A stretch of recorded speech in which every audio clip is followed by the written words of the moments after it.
السلام علیکم دوستوں، کیسے ہیں آپ سب؟ اللہ کی رحمت سے ٹھیک ہی ہوں گے۔ ہم بھی بالکل ٹھیک ہیں۔ تو آج میں نے سوچا کہ آج آپ کو یہ پڑھ پڑھ کے سنایا جائے، تعلیم الاسلام دوسرا حصہ۔ تو یہ جو کتاب ہے یہ تب کی ہے جب ہم اردو سیکھتے تھے۔ تو دیکھتے ہیں اس کی فہرست میں کیا ہے۔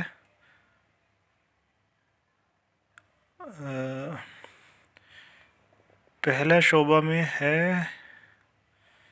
اسلام کی بنیاد کتنی چیزوں پر ہے، خدا تعالیٰ کے ساتھ مسلمانوں کے عقیدے، پھر فرشتوں کا بیان، خدا تعالیٰ کی کتابوں کا بیان،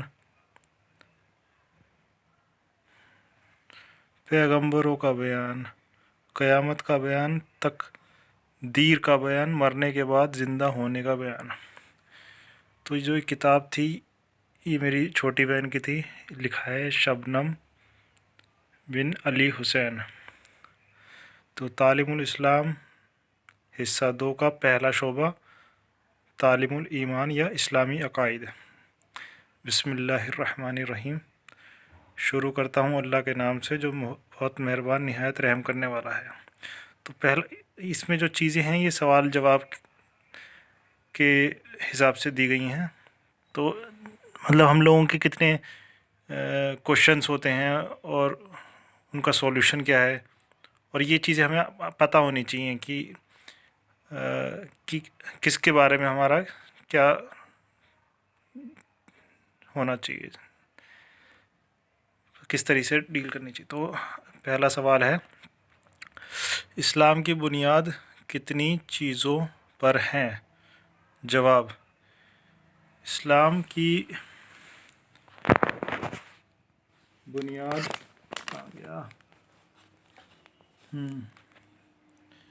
جواب اسلام کی بنیاد 5 چیزوں پر ہے۔ پھر سوال، وہ 5 چیزیں جن پر اسلام کی بنیاد ہے کیا کیا ہیں؟ جواب، وہ 5 چیزیں یہ ہیں: اول، کلمہ طیبہ یا کلمہ شہادت کے مطلب کو دل سے ماننا اور زبان سے اقرار کرنا۔ دوسرا، یہ اوپر جو ہے یہ اردو کی کاؤنٹنگ ہے، تو 1 یہ رہا، 2 یہ رہا۔ دوسرے، نماز پڑھنا۔ تیسرے، زکوٰۃ دینا۔ چوتھے، رمضان شریف کے روزے رکھنا۔ 5ویں، حج کرنا۔ تو یہ تو ہو گئے کہ اسلام کیا ہے، اسلام کی بنیاد کتنی چیزوں پر ہے اور وہ 5 چیزیں کیا کر ہیں۔ پھر اگلا کوشچن کیا ہے ہمارا، کلمہ طیبہ کیا ہے اور اس کے معنی کیا ہیں؟ تو کلمہ طیبہ یہ ہے، لا الہ الا اللہ محمد الرسول اللہ، اور اس کے مطلب یہ ہیں کہ اللہ تعالیٰ کے سوا کوئی اور عبادت کے لائق نہیں، اور حضرت محمد مصطفیٰ صلی اللہ علیہ وسلم خدا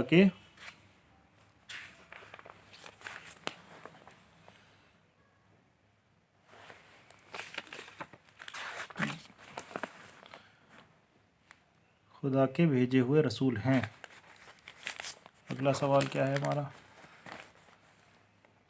کلمہ شہادت کیا ہے اور اس کے معنی کیا ہے؟ جواب، کلمہ شہادت یہ ہے، اشہد ان لا الہ الا اللہ و اشہد ان محمدً عبدہ و رسولہ، اور اس کے معنی یہ ہیں، گواہی دیتا ہوں میں اس بات کی کہ خدا تعالیٰ کے سوا کوئی عبادت کے لائق نہیں ہے، اور گواہی دیتا ہوں میں اس بات کی کہ حضرت محمد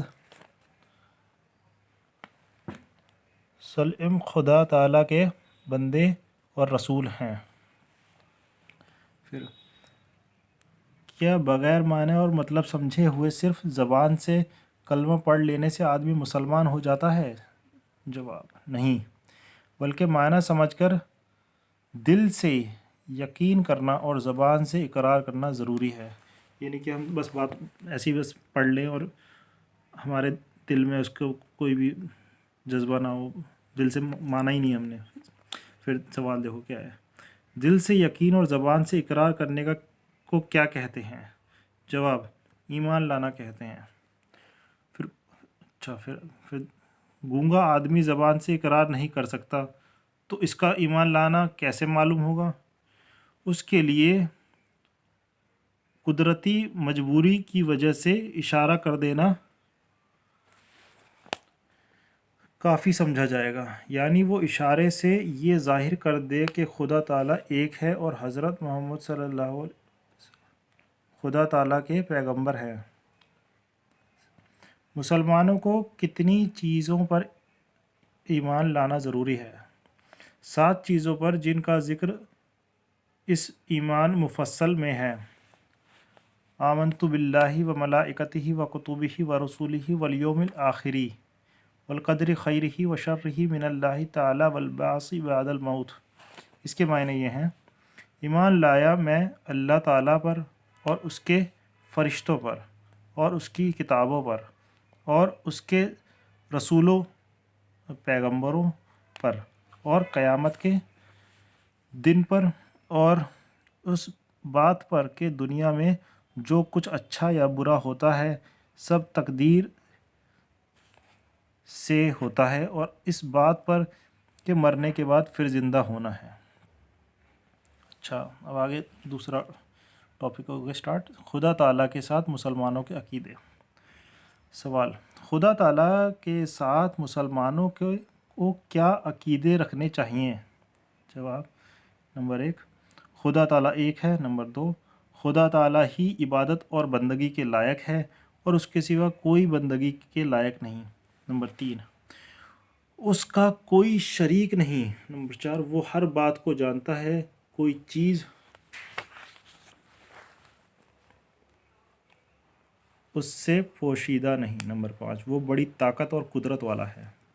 6، اسی نے زمین، آسمان، چاند، سورج، ستارے، فرشتے، آدمی، جن، غرض تمام جہان کو پیدا کیا ہے اور وہی تمام دنیا کا مالک ہے۔ نمبر 7، وہی مارتا ہے، وہی جلاتا ہے، یعنی مخلوق کی زندگی اور موت اسی کے حکم سے ہوتی ہے۔ نمبر 8، وہی تمام مخلوق کو روزی دیتا ہے، وہ نہ کھاتا ہے، نہ پیتا ہے، نہ سوتا ہے۔ نمبر 10، وہ خود بخود ہمیشہ سے ہے اور ہمیشہ رہے گا۔ نمبر 11، اس کو کسی نے پیدا نہیں کیا۔ 12، نہ اس کا باپ ہے، نہ بیٹا، نہ بیٹی، نہ بیوی، نہ کسی سے اس کا رشتہ ناتا، وہ ان تمام تعلقات سے پاک ہے۔ 13، سب اس کے محتاج ہیں، وہ کسی کا محتاج نہیں اور اس کو کسی چیز کی حاجت نہیں۔ نمبر 14، وہ بے مثل ہے، کوئی چیز اس کے مشابہ یعنی اس جیسی نہیں، وہ تمام عیبوں سے پاک ہے۔ نمبر 16، وہ مخلوق جیسے ہاتھ، پاؤں، ناک، کان اور شکل و صورت سے پاک ہے۔ نمبر 17، اس نے فرشتوں کو پیدا کر کے دنیا کے انتظاموں اور خاص خاص کاموں پر مقرر فرما دیا ہے۔ 18، اس نے اپنی مخلوق کی ہدایت کے لیے پیغمبر بھیجے کہ لوگوں کو سچا مذہب سکھائیں، اچھی باتیں بتائیں اور بری باتوں سے بچائیں۔ تو یہ کیا پڑھا ہم نے؟ تعلیم الاسلام حصہ دوم کا پہلا شعبہ کا ایمان اور یا اسلامی عقائد پڑھ لیا ہم نے، اور خدا تعالیٰ کے ساتھ مسلمانوں کے عقیدے پڑھ لیے۔ تو آج کے لیے اتنا ہی، پھر ملتے ہیں آگے، پڑھیں گے اب اگلی بار ہم ملائکہ یعنی فرشتے۔ ٹھیک ہے دوستو، پھر ملتے ہیں اپنی اگلی ویڈیو میں، تب تک کے لیے اللہ حافظ۔